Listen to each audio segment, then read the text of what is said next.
ಆದೇಶ ಆದೇಶ ಆದೇಶ್. ಜೈ ಶ್ರೀ ಮಹಾಕಾಳ್, ಜೈ ಶ್ರೀ ತ್ರ್ಯಂಬಕೇಶ್ವರಾಯ ನಮಃ.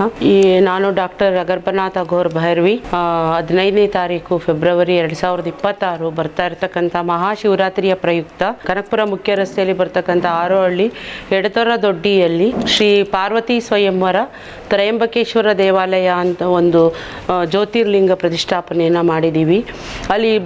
ಅಲ್ಲಿ ನಾವು ಸ್ಥಾಪನೆ ಮಾಡಿರ್ತಕ್ಕಂಥ ಜ್ಯೋತಿರ್ಲಿಂಗಗಳು ಕಾಶಿಯಿಂದ ಬ್ರಹ್ಮ ವಿಷ್ಣು ಕಾಶಿ ಗಂಗಾ ನದಿಯಿಂದ ಬಂದು ಸ್ಥಾಪನೆ ಮಾಡಿದ್ದೀವಿ. ತಂದು ಮಹಾಶಿವರಾತ್ರಿ ಮಹೋತ್ಸವನ ನಾವು ಈ ವರ್ಷ ಮಾಡ್ತಾ ಇದ್ದೀವಿ.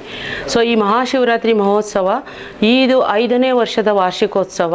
ನಾವು ಈಗ ಗಿರಿಜಾ ಕಲ್ಯಾಣೋತ್ಸವ, ಮಹಾರುದ್ರಾಭಿಷೇಕ ಮತ್ತು ಗಿರಿಜಾ ಕಲ್ಯಾಣೋತ್ಸವ ಮಾಡ್ತಕ್ಕಂಥ ಉಪಯೋಗಗಳೇನೆಂದರೆ ಯಾರ್ಯಾರಿಗೆ ವೈವಾಹಿಕ ಸಮಸ್ಯೆಗಳಿರ್ತವೆ ಮತ್ತು ವಿವಾಹ ತಡೆ ಆಗ್ತಾ ಇರ್ತಕ್ಕಂಥದ್ದು, ಮದುವೆ ಹೆಣ್ಣು ಗಂಡು ಸಿಗದೆ ಇರ್ತಕ್ಕಂಥದ್ದು, ಸಮಸ್ಯೆ ಇರ್ತಕ್ಕಂಥವ್ರು, ವೈವಾಹಿಕ ಜೀವನದಲ್ಲಿ ತೊಂದರೆ ಇರ್ತಕ್ಕಂಥವ್ರು, ಕುಟುಂಬದಲ್ಲಿ ಸಮಸ್ಯೆ ಇರ್ತಕ್ಕಂಥವ್ರು, ಇವ್ರಿಗೆಲ್ಲರಿಗೂ ಸಹ ಈ ಗಿರಿಜಾ ಕಲ್ಯಾಣೋತ್ಸವದಲ್ಲಿ ಭಾಗವಹಿಸಿದ್ರೆ ಅವರಿಗೆ ಇದರಿಂದ ಅನುಕೂಲಗಳು ಮತ್ತು ಆಶೀರ್ವಾದಗಳು ಸಿಗುತ್ತವೆ.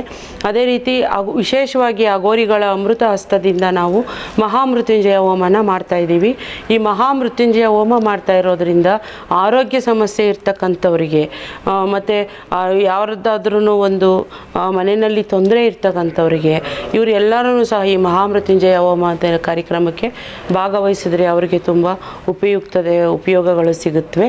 ಸೊ ಇಲ್ಲಿ ಮಸ್ತಕಾಭಿಷೇಕ ನಾವು ಏರ್ಪಾಡು ಮಾಡಿರೋದ್ರಿಂದ ಮಹಾಮಸ್ತಕಾಭಿಷೇಕ, ಮಹಾ ಬಿಲ್ವಾರ್ಚನೆ, ರುದ್ರಾಭಿಷೇಕ ಇರೋದ್ರಿಂದ ಸ್ವಾಮಿಗೆ 4 ಯಾಮ ಅಭಿಷೇಕಗಳಿರೋದ್ರಿಂದ ಜಾಗರಣೆ ಇರುತ್ತೆ. ಆ 4 ಯಾಮದಲ್ಲಿ ಆ ಜಾಗರಣೆ ಮಾಡೋದ್ರಿಂದ ನಿಮಗೇನಾಗುತ್ತೆ ಅಂದರೆ ವಿಶೇಷವಾಗಿ ಸ್ವಾಮಿಯ ಆಶೀರ್ವಾದ ಮತ್ತು ಆ ತ್ರ್ಯಂಬಕೇಶ್ವರ ಸ್ವಾಮಿಯ ಆಶೀರ್ವಾದ.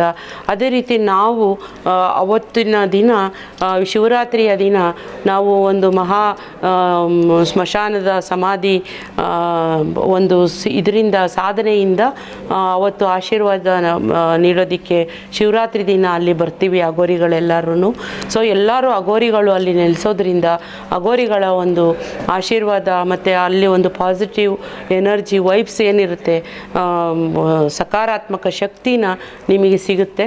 ಸೊ ಇದು ಒಂದು ವಿಶೇಷವಾದ ಶಕ್ತಿ ಆ ಮಹಾಶಿವರಾತ್ರಿ ದಿನ ಇರುತ್ತೆ.